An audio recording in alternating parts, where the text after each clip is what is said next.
right, everyone, welcome back. We're kicking off another deep dive today, and this time we're looking at how to crush it in 2025, that whole personal growth thing. Right. And we found this awesome article Okay. called Navigating Personal Growth, Embracing Positive Change in 2025. It's not like those cheesy New Year's resolution lists. It's like actually rethinking what success even means. Yeah, it's really fascinating. Like, it's not all about climbing the corporate ladder anymore. Right. It's more about, like, actually being happy. You know what I mean? I completely agree. I think that's a huge shift we're seeing. This whole idea that success isn't one size fits all anymore. Totally. It's about well-being. It's about having solid relationships, and it's about feeling good about your life overall. And the article Like, so actually, just genuine satisfaction. yes. Okay, so the article breaks it down into these 5 key areas: mindful well-being, continuous learning, sustainable living, financial wellness, and authentic connections. Are these like the new secrets to a good life? I think they're definitely big pieces of the puzzle. Like if you think about mindful well-being, that's clearly a response to the digital age. Yeah, The way we're constantly bombarded with information and expected to be on all the time. totally. It's like everyone I know is either burnt out or about to be. It's true. And the article talks about things like meditation and setting boundaries, even just doing stuff you actually enjoy. Yeah. Yeah. I'll admit, I used to think meditation was kind of woo-woo, Huh. but I tried it, and honestly, I'm sleeping better, and I don't freak out about every little thing anymore. That's amazing.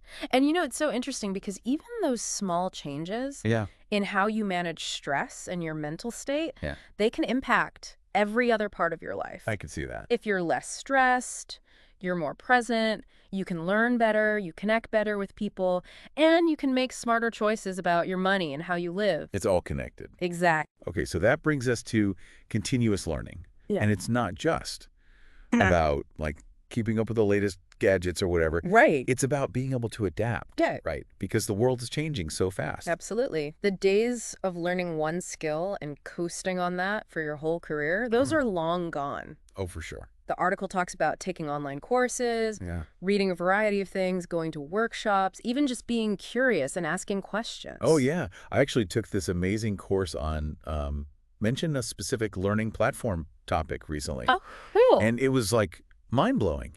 It's incredible how much you can learn so quickly now. It really is. And I love that idea of, like, if you never stop learning, you're not just ready for anything at work, but, like, ready for anything in life. Exactly. You can take on new challenges, solve problems in creative ways. You might even discover passions you never knew you had. Which leads perfectly into sustainable living. This isn't just some niche thing anymore. It's becoming, like, essential. It feels like we're finally realizing that our choices actually affect the planet. It's about time, right? And the article really emphasizes individual action. Yeah. It's not just about reducing your carbon footprint. It's about supporting businesses that are doing the right thing, making conscious choices about what you buy, and being part of your community to push for change. I mean, that's a lot. Where do you even start? Well, it's not about doing everything perfectly overnight. Okay. The article suggests starting small and making gradual changes that feel manageable for you. Okay. Like maybe you start by eating less meat once a week or switch to a renewable energy provider. Baby steps. So it's like progress over perfection. Exactly. And those small actions, when millions of people are doing them, they add up to something really significant. That's a good point. And, that actually reminds me of what the article says about financial wellness. Oh, yeah. It's not just about budgeting or penny pinching.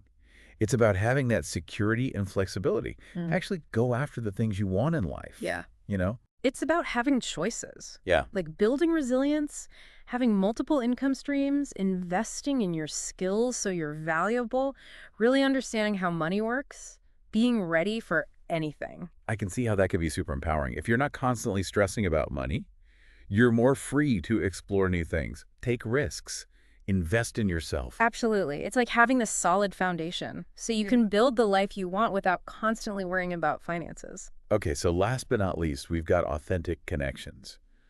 And it's interesting because in this world of social media and being online 24/7, the article is saying that real-life, genuine connection is more important than ever. It's funny, right? We're more connected digitally than ever, but so many people feel isolated and lonely. Yeah, that's true. And the article highlights the downsides of too much digital communication And it emphasizes nurturing deep relationships, truly listening to people, being present in your interactions, and having empathy. You know what? I actually started putting my phone away when I'm Mm. having dinner with friends and family. Oh, wow. It was weird at first, but honestly, the conversations are so much better now. I love that. It's about creating space for real, meaningful connection, quality over quantity. Like one truly heartfelt conversation is worth more than 100 surface-level online exchanges. So true. Wow, we've covered so much. My brain is full. What do we do with all this information? Well, the article gives us 3 steps to get started. Okay. Embracing vulnerability, practicing self-compassion, and setting intentional goals. Okay, break it down for me. Yeah. Embracing vulnerability. What's that even look like? It's about letting people see the real you, flaws and all. It's about sharing what you really think and feel, even if it feels a little scary. Oh, wow. It's about asking for help when you need it. So it's like letting go of that need to be perfect all the time. Yes, Yeah. exactly. It's knowing that those imperfections, that's what makes us human, and that real connection comes from authenticity. Okay, what about self-compassion? Because I think a lot of us are way too hard on ourselves. Mm. Oh, absolutely. Self-compassion is treating yourself with the same kindness and understanding you'd offer to a close friend. It's knowing you're human, you're going to mess up sometimes. And that's okay. You don't have to be perfect to be worthy of love and acceptance. Especially from yourself, right? Exactly. All right, and last, setting intentional goals. What makes a goal intentional? It's about making sure your goals line up with your values and what you really want out of life. Ask yourself, what kind of life do I want? What truly matters to me? Then set goals that will actually get you closer to that vision. So not just random goals, but goals that will give you purpose. Yes, being deliberate and thoughtful about where you want your life to go. This article really changes the way I think about personal growth. It's not just about self-improvement, but aligning your life with what matters most to you. I think that's a perfect way to put it. It's a journey, not a destination.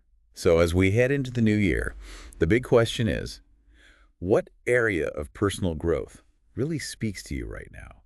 And what's one tiny step you can take today to start moving in that direction? That is the question, isn't it?